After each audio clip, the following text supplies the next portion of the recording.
Obesity. Obesity म्हणजे लठ्ठपणा. Usually calorie Intex वाढल्यामुळे वजन वाढतं, त्यामुळे हा लठ्ठपणा येतो.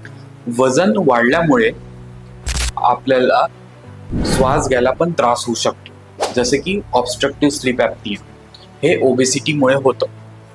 रात्री झोपेत घोरणं, जेवताना डुलकी लागणं, पीसीओडीचा पण त्रास होतो. बायकांची पाळी अनियमित होते, हेअरफॉल होतात, हे पीसीओडीमुळे होतात. तसंच टाईप 2 डायबिटीसची रिस्क वाढते.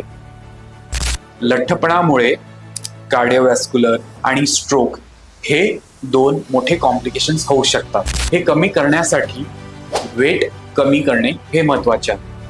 वेट कमी केल्यानंतर आपले कोलेस्ट्रॉल, ब्लड प्रेशर, डायबिटीज हे सगळं नियंत्रणात येतं. युजली लठ्ठपणासाठी बेरॅट्रिक सर्जरी पण एक ऑप्शन आहे, पण आजकाल सगळे बेरॅट्रिक सर्जरीला घाबरतात, म्हणून मेडिकल बेरॅट्रिक सर्जरी असं पण एक आहे. काही मेडिसिन्स आहे जे ॲपेटाईट सेंटरवर काम करतात, जेणेकरून आपल्याला भूक कमी लागते आणि आपलं वजन कमी होतं. वेट मॅनेजमेंट प्लॅन साठी जाणून घेण्यासाठी तुम्ही मेडिस्पर्श क्लिनिकमध्ये व्हिजिट करू शकता.